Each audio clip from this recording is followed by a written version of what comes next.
Copy written. Kazakhstan 1. 763 approaching flight level 100. They are in the same airspace on opposite headings.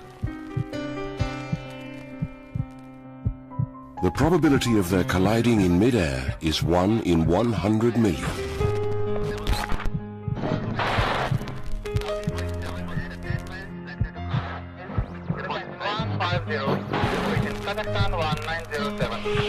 But for these aircraft and the 349 people aboard them, that probability is about to be realized. At 6:40 p.m., two aircraft collide in the world's worst mid-air collision in history.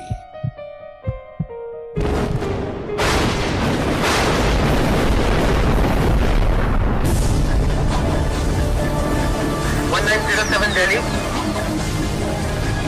Saudi 763, South 7.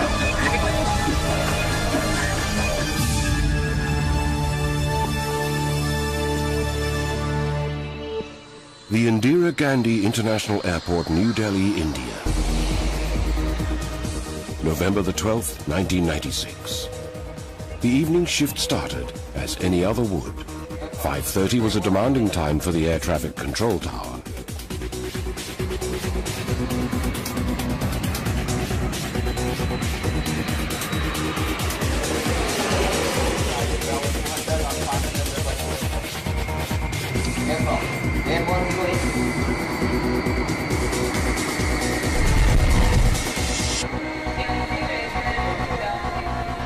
The International Departure Terminal, too, was a hub of activity. Passengers slowly filtered in after brief goodbyes from relatives and well-wishers.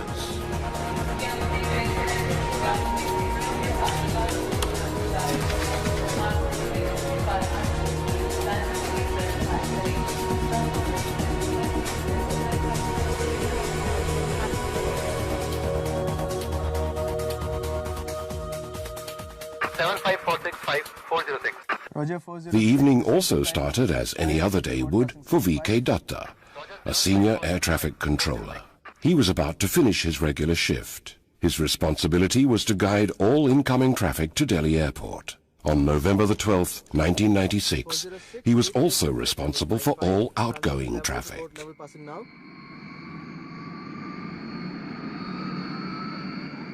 At 6:33 p.m., Saudi Airlines 763, under the command of Captain Khalid Al-Shubhaili, co-pilot Nasir Khan, and flight engineer Edris, takes to the runway. Clear for takeoff with 2 minutes down, 763, final is clear. Saudi Airlines 65 meters time. Runway clear, final is clear.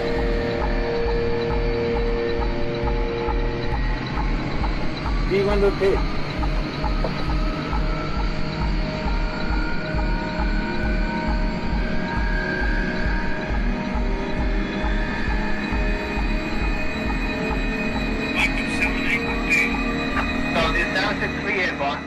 A Boeing 747, Saudi 763, is flying 289 passengers to Dhahran, Saudi Arabia.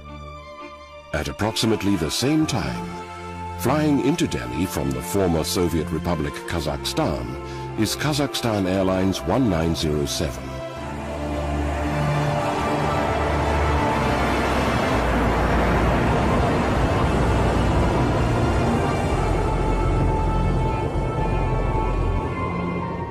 It is commanded by Captain Cherepanov and co-pilot Jangirov, who is flying the aircraft. Flight engineer Chuprov, radio operator Rep in charge of all communication, and navigator Arabayev assist them. Kazakh 1907 is flying 27 passengers to New Delhi.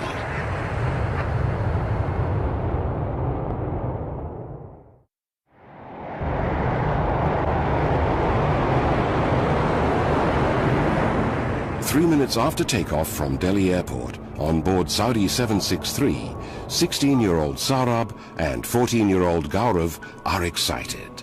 Not only is this their first flight, they're going to see their parents after 9 long months. That day I had spoken to them in the morning. I spoke to my eldest son. The younger one was sleeping. I thought they're coming today. We'll get to talk a lot. Why wake him up? This was their first flight. They checked in by themselves, did everything on their own. Went through security checks and then boarded the aircraft. It was their first flight. This was their last flight as well. 35-year-old Farah Mumtaz is torn between leaving her daughters in Delhi and visiting her husband in Jeddah. I was the last one to say goodbye.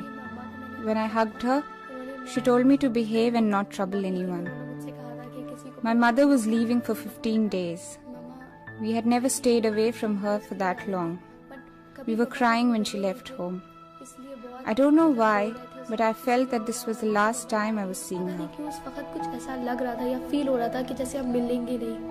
Mohammed Tahir, his wife Rihanna and their 8-month-old son Taimur are finally on their way to Al Jubail near Dhahran. A week ago, they had to cancel their ticket. Their son was unwell. The memories are the only thing I have of them. I had a horrific vision the night before they left. खौफनाक सा मुझे रात को वो हुआ मेरे दिल में कुछ कि कुछ In my dreams, I saw a man who told me to hold on to my heart. कि अपना दिल थाम लेना. Two aircraft are in the same airspace on opposite headings. The probability of their colliding head-on in the air is 1 in 100 million. Yet it happened. Why?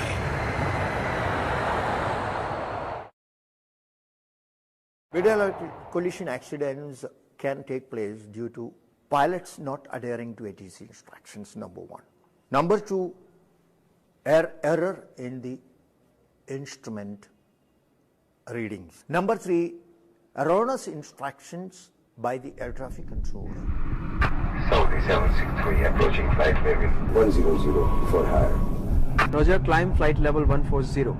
Further climb 140 Saudi 763. VK Datta, the air traffic controller, tells Saudi 763 to climb to 14,000 feet.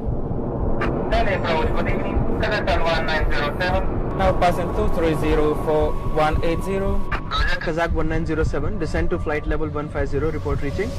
Descend in 150. Copy reaching Kazakhstan 1907. He then instructs Kazakh 1907 to descend to 15,000 feet. Saudi 763 approaching 140 for higher. Roger. Maintain flight level 140, stand by for higher. Saudi 763 will maintain 140. There can be a chain of reasons due to which something like this may happen. One of the main primary reasons is distractions in the cockpit. 1907, report radius VK Datta warns Kazakh 1907 about Saudi 763 at 14,000 feet. Identified traffic, 12 o'clock, reciprocal. Saudi Boeing 747 But to no avail.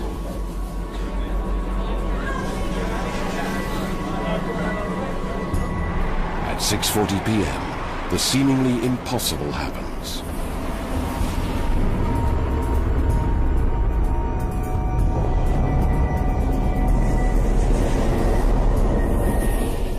Saudi 763 and Kazakh 1907 crash in mid-air over New Delhi in the world's worst mid-air collision in history.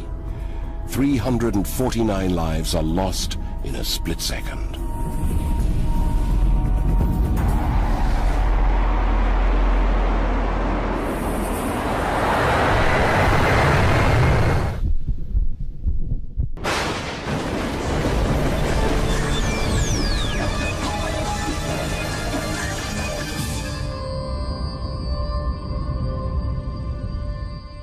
I was actually leaving office when my input editor, Suparna Singh, said, Vishnu, there is some news which is coming in which we'd like you to check out. News of a possible disaster, possible air crash. We drove out from Delhi, we drove into Haryana. At that stage, we didn't have any information about just where the crash had taken place, so we just proceeded in a general direction. I would say it was about 9 to 9:15 in the evening at this stage. We stopped our vehicle immediately, and the wreckage was about a kilometer away from me. And as one kept walking, I realized all around me there were clumps. What I thought was cow dung. And it wasn't too long, perhaps just a few seconds, when I realized that, look, maybe these clumps aren't manure at all, that perhaps this could be debris or perhaps it could be something else. And I immediately told Tulsi, my camera person, to switch on his camera light. Tulsi, switch on the light. And immediately we saw all around us, we saw dead bodies all around us. Within a few moments of actually switching on our camera light, we realized that there was no question of any survivors. The Saudi Boeing 747, the Kazakh Ilyushin 76 aircraft, there was no part of the fuselage of the aircraft which was intact. Everything had been obliterated. There were dead bodies all around. It was abundantly apparent that there was no one who would survive this. When this incident happened, I was 7 years old. For the next couple of years, I kept thinking she'll come back. They have gone to get my son. He's hurt, but he'll be back. He'll be back. I could only find the passport of my eldest son. It took a second for everything to be destroyed.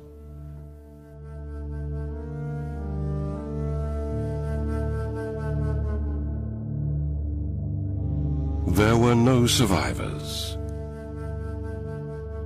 349 lives are lost in a split second in the world's worst mid-air collision in history. Overnight, the small town of Cherki Dadri, where the two aircraft went down, shot from obscurity into the annals of aviation history to be synonymous with death and destruction. Forever.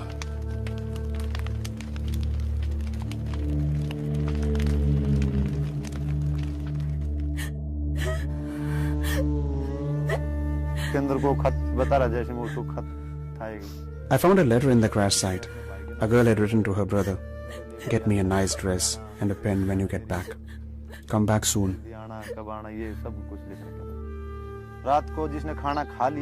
Villagers who had their dinner before the crash were the only ones who ate that night. With so many dead bodies lying in our village, who could eat? It felt like we had lost our family.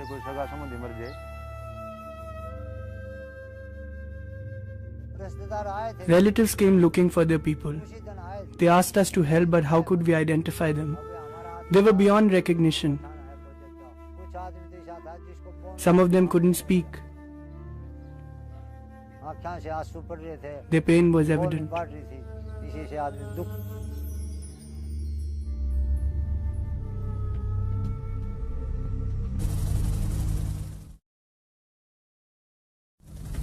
The full extent of the tragedy was visible from the air.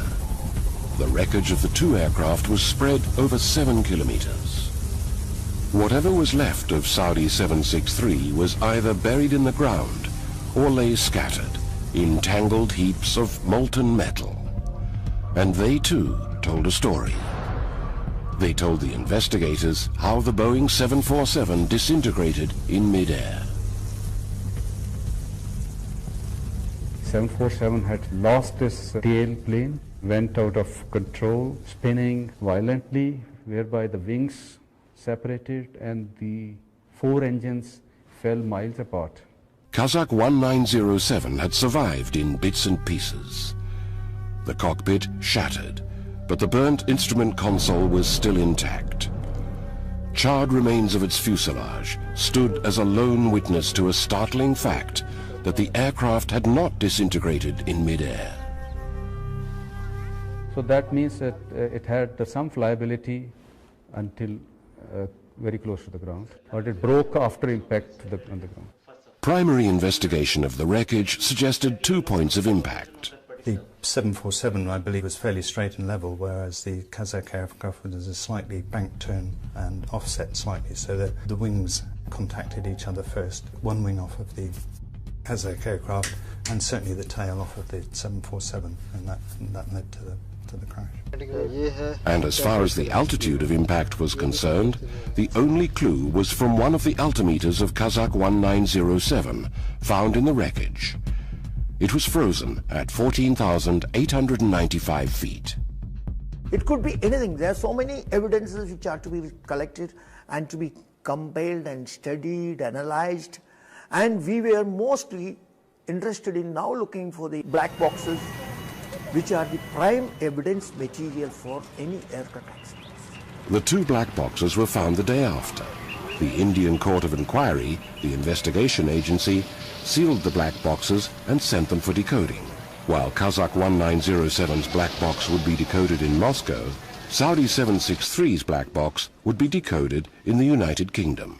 But to begin with, the investigation headed not too far from Cherki Dadri to the Air Traffic Control, the ATC. What happened is something which should not have happened has happened. In no ATC in the world would ever like a mid-air collision accident to take place. And immediately it is felt that it could be a mistake on their part. That would be the normal reaction. The unblinking, watchful eyes that stare at the radar screen day in and day out are human. And sometimes it is human error that results in a potentially disastrous consequence. He might just give you a wrong altitude clear too. There have been various incidences where the ATC controller has given wrong altitude clearance, due to which accidents have taken place. When VK Datta took over his shift on November the 12th, 1996, he brought with him more than 10 years of experience and proficiency as an air traffic controller. Was it possible that he had given incorrect instructions that led to the mid-air collision? The first course of action for the investigators was to replay the ATC tapes.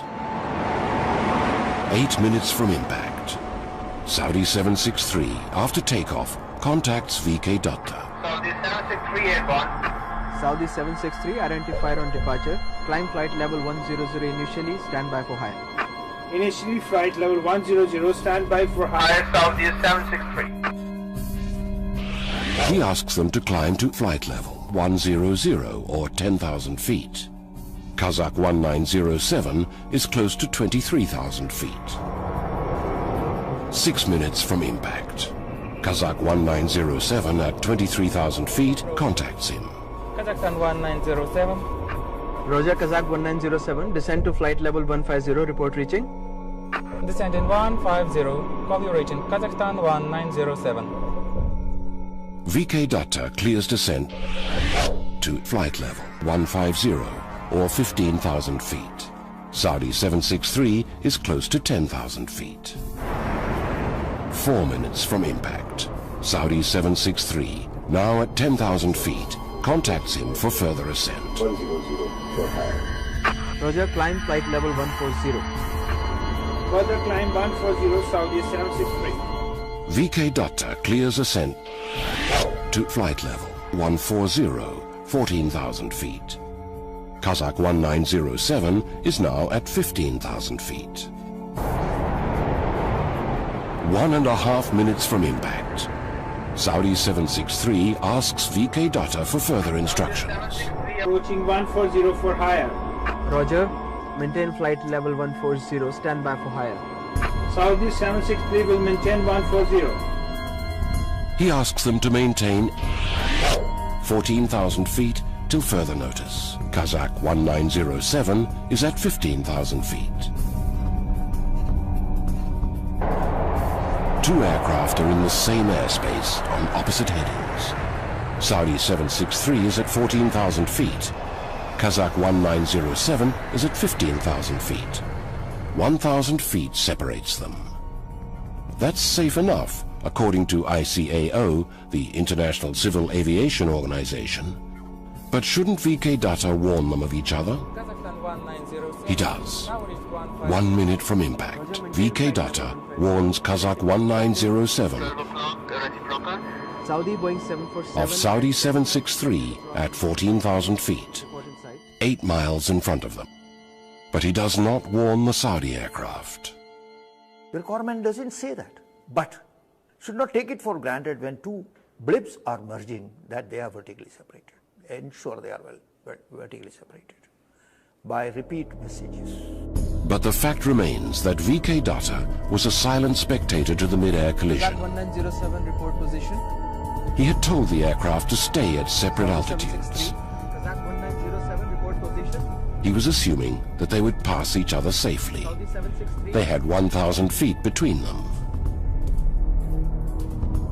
Because he was thinking probably they were merging and going to reappear in both the sides, and waiting for giving a further descent clearance to the incoming aircraft and climb clearance to the Saudi outgoing.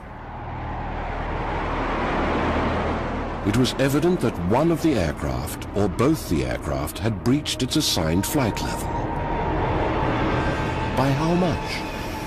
And why?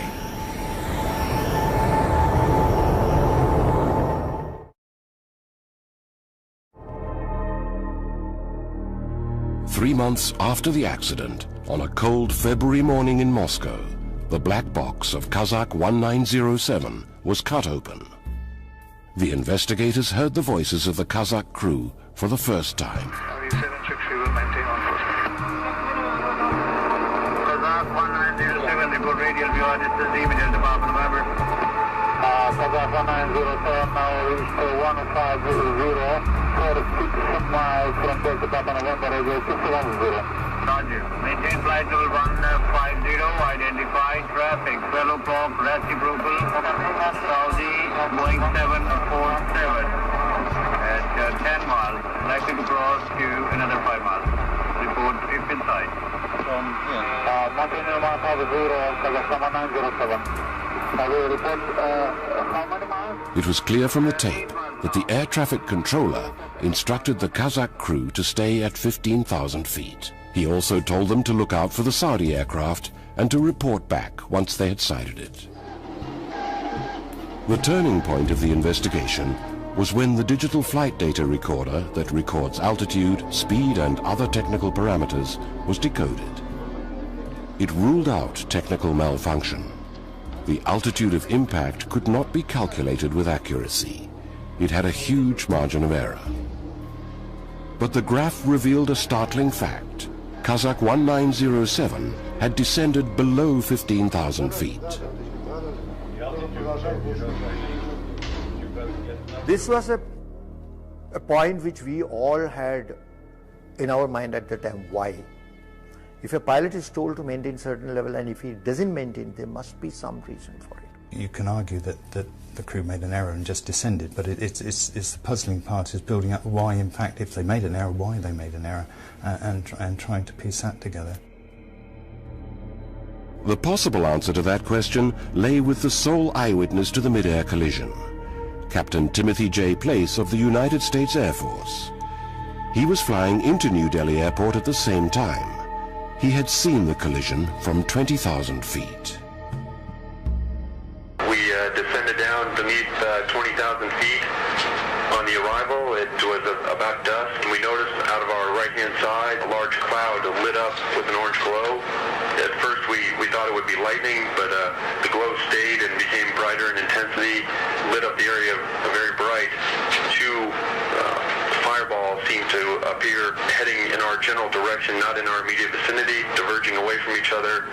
The glow intensity of the cloud became dimmer, and the two fireballs proceeded to descend down and hit the ground. The mid-air collision happened in the clouds. Is it possible that Kazakh 1907 had descended due to bad weather? It had happened before.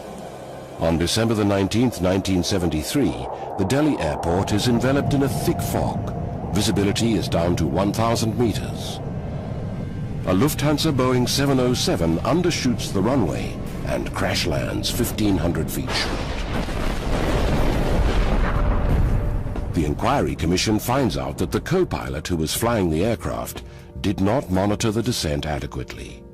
He was too busy trying to land the aircraft in the sudden haze and thick fog that impaired his visibility. Could the same thing have happened to Kazakh 1907? Could they have been caught in a freak weather condition? Did co-pilot Jangirov not monitor the altitude? Could he have been too busy battling bad weather? The sorts of weather conditions that can cause an aircraft to lose a great deal of altitude are things like thunderstorm activity, where you get updrafts and downdrafts in the centre of a thundercloud. That could have caused one of them to descend or another to climb. But on November the 12th, 1996, the Met Department had not issued a severe weather warning. It was slightly foggy, there were scattered clouds, and that was about it. Most importantly, Kazakh 1907's cockpit voice recorder did not record any intra-cockpit conversation relating to bad weather. Neither did the digital flight data recorder record sudden changes in the aircraft's movements, nor any severe weather condition. There was no sudden descent. Kazakh 1907 had descended gradually. I don't think that the actual weather conditions would have caused the Kazakh aircraft to descend at all. It was like a jigsaw puzzle whose pieces just didn't fit. Kazakh 1907 had descended below its assigned 15,000 feet. But the altimeter found in the wreckage was frozen at 14,895 feet. If that's the altitude at which the collision occurred, it meant that even the Saudi aircraft had breached its assigned altitude. It had climbed above 14,000 feet.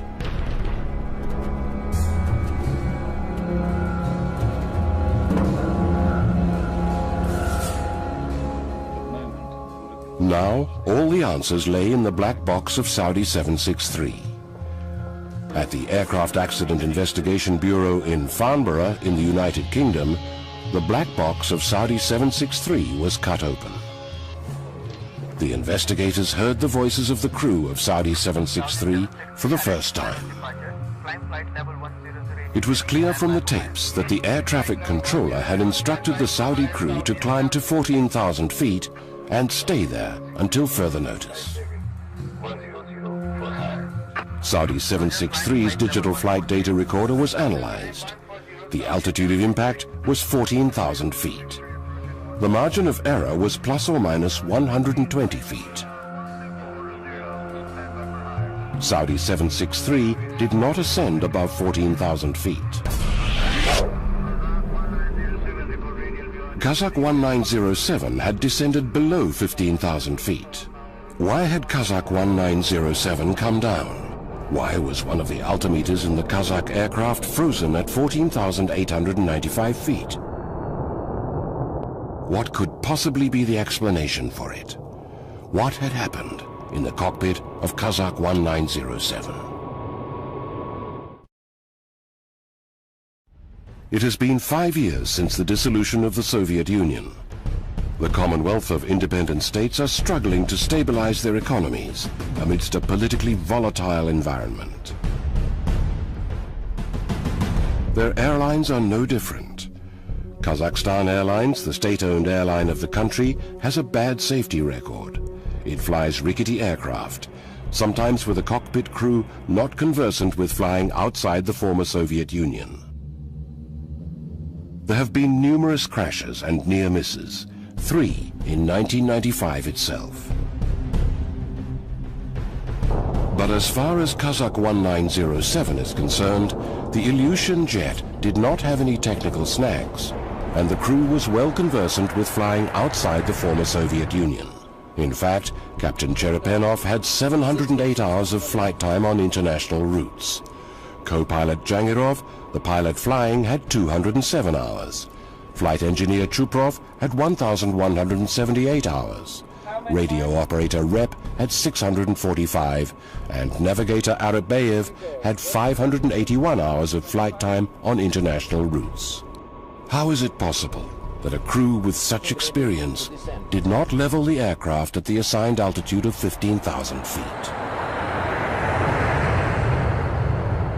As far as the IL-76 is concerned, you have to physically level out the aircraft at a particular height and thereafter press the height lock and then maintain the required speed at that particular height. It is done by the autopilot itself, but by actual physical involvement of the pilot or the co-pilot. But in the cockpit voice recording, There are no call-outs by the co-pilot or the pilot to the flight engineer for more power to maintain speed for a particular altitude, a prerequisite for leveling an aircraft. A plain simple explanation could be that it was a controlled flight to a lower level resulting into a collision. A controlled flight. That means that the crew of Kazakh 1907 descended below 15,000 feet with intent. They kept descending because they never knew that their assigned altitude was 15,000 feet. Every accident is an avoidable accident. Every accident could have been an avoidable accident, but for certain failure on the part of a human element. It's as simple and as tragic as that. A 1 in 100 million possibility became a horrific reality due to human error. 349 lives are lost in a split second because one of the aircraft did not maintain its assigned height.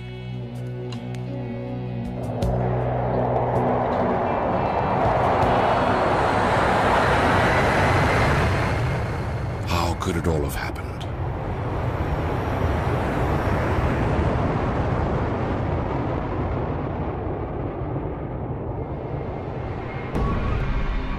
Every accident, every disaster has a sequence, links in the chain of events, where one mistake leads to another, which finally leads to the catastrophe. In the world's worst mid-air collision, the sequence started 8 minutes before impact, at 6:33 p.m., when Saudi 763 takes off. VK Datta assigns them 10,000 feet. Kazakh 1907 is at about 23,000 feet. Both aircraft are in the same airspace on opposite headings. This should not have happened. This is the first mistake, the first link in the chain of events that leads to the disaster.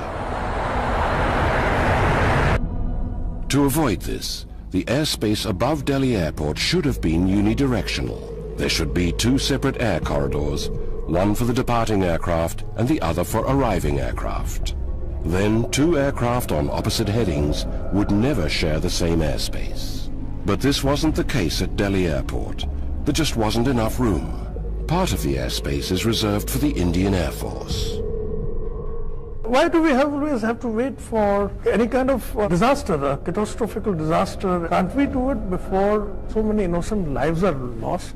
There may be certain constraints which I can understand, but not to an extent where we have to wait for a crash, or it is something like a time bomb ticking. The time bomb is ticking. 6 minutes to impact. Kazakh 1907 contacts VK Datta for the first time. He assigns them 15,000 feet. Descend to flight level 150, report reaching. Descend in 150. The radio operator acknowledges the height, but astonishingly does not inform the 2 pilots. Worse still, the navigator also hears the assigned flight level on his headset.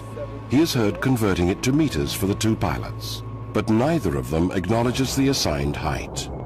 This is the second mistake, the second link to disaster. My personal view is that there was confusion with the pilots about what their cleared altitude was. There may have been some language difficulties. The pilot and co-pilot's knowledge of English is limited. The radio operator is translating all commands from the Delhi Air Traffic Control for them. Pilot flies, gets the information, directly makes a lot of difference. The reactions are spontaneous, instantaneous. Saudi 763 approaching flight level 100 for higher. Roger, flight number 140. Further climb 140, Saudi 763. 2 minutes to impact. Kazakh 1907 is gradually descending. It's now at about 16,000 feet. Captain Cherepenov, the pilot who is not flying, is supposed to inform the cockpit crew of the estimated time and height to level out. he never does. This is the third link to the disaster. He was the captain of the aircraft, he's the commander of the ship, so he should have known what height would be level out. 1.5 minutes to impact. Saudi 763 is told to stay at 14,000 feet till further notice. 1 minute to impact. At 6:39 p.m., the Kazakh radio operator tells VK Datta they are at 15,000 feet.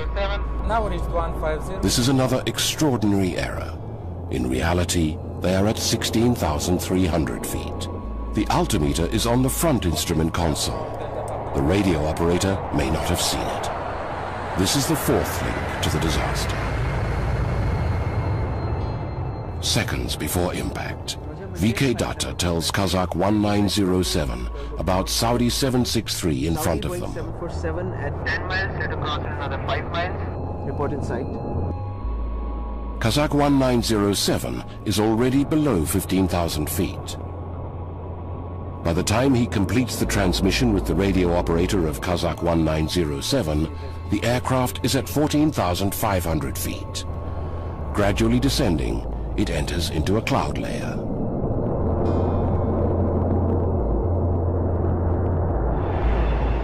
Saudi 763, at 14,000 feet, enters the same cloud layer. The first signs of trouble are heard in the Kazakh cockpit.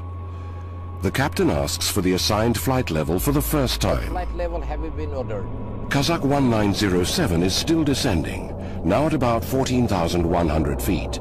Saudi 763 is at 14,000 feet. Seconds later, the two aircraft are going to crash. Even in these circumstances, with better equipment, the impending collision could have been averted. But SSR, or secondary surveillance radar, that can tell a controller the altitude of an aircraft is not installed in the Delhi Air Traffic Control. The controllers still work on archaic primary radar that can only tell them approximate headings. This means that VK Datta was not aware of Kazakh 1907's unauthorized descent. Saudi 763. The secondary surveillance radar had been in the offing, but mired in bureaucracy, the project lay to one side.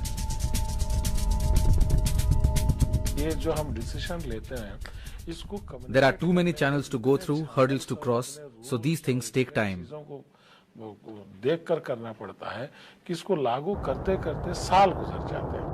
The fifth link to the collision is complete.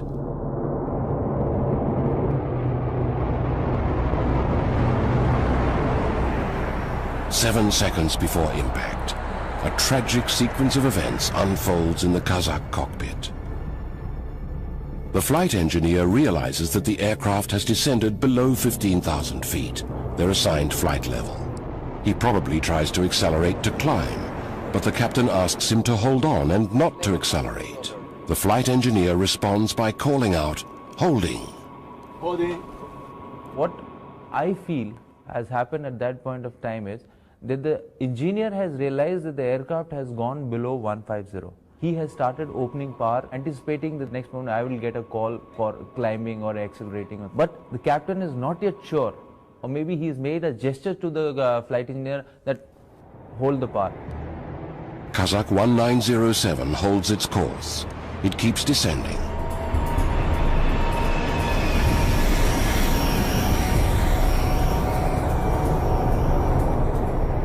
The pilots of Kazakhstan Airlines 1907 don't know that their assigned altitude is 15,000 feet. What flight level have been ordered? The air traffic controller can't warn them. He doesn't have secondary surveillance radar. There is a last resort. But neither of the aircraft has TCAS, traffic collision avoidance systems, installed. They do not have onboard computers that can warn them of another aircraft directly in front of them and suggest evasive action. That is the last filter for collision avoidance, which is independent of any ground control, any ground radar. It is aircraft to aircraft. Collision avoidance systems give time which is sufficient in most cases to avoid collisions. But the Civil Aviation Ministry never made TCAS mandatory over Indian airspace by 1996. It took India a mid-air collision to implement these systems. The sixth and the final link to the collision is complete. 2 seconds to impact. Saudi 763 is at 14,000 feet. Kazakh 1907 is at about 14,000 feet. The radio operator shouts out a warning. The captain asks for full power. If only he hadn't. Kazakh 1907 would have passed safely below Saudi 763, but it's too late. The flight engineer opens full power on all engines. Kazakh 1907 accelerates to climb to 15,000 feet. There's chaos in the cockpit. Everyone's screaming. They have just seen Saudi 763 coming towards them.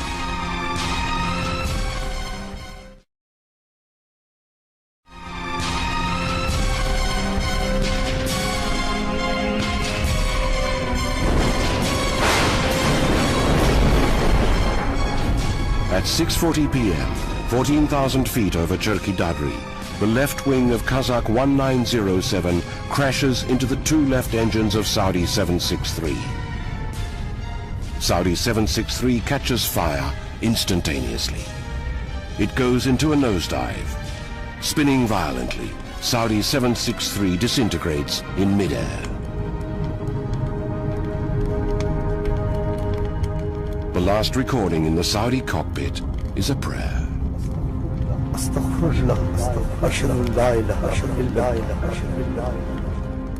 Kazakh 1907 keeps climbing. The altimeter, later found in the wreckage, freezes at 14,895 feet. The aircraft reaches 15,856 feet and then falls down to earth.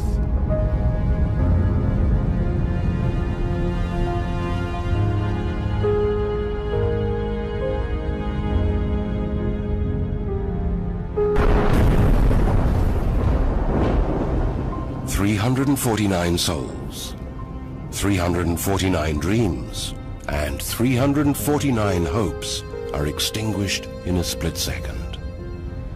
Today, the words, "if only," are the only words that echo in the minds of many. 10 years later, Kazakhstan Airlines has stopped operating. English is now a primary qualification for pilots from the Commonwealth of Independent States consisting of former Soviet republics. The Indian airspace is now unidirectional. All aircraft flying into it have TCAS, and the Delhi airport has secondary surveillance radar. This disaster served as a precursor to lots of improvements, but at what cost?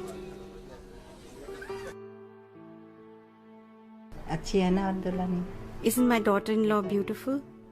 My son was also good. He used to say, "I'll take care of my mother.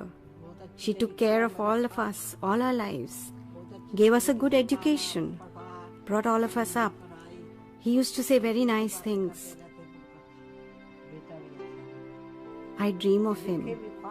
Every time he says, "I'll come back," I keep asking him, when?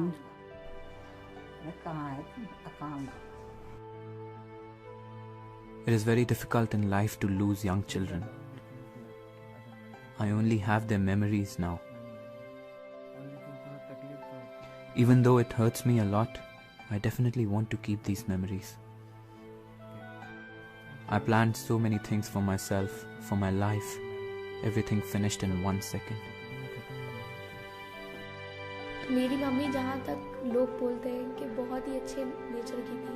I remember having her around always, working in the same room where I would be, playing or doing my stuff. That's all I remember. I was very young. I miss my mother the most when I see other mothers with their daughters. करती हूँ जब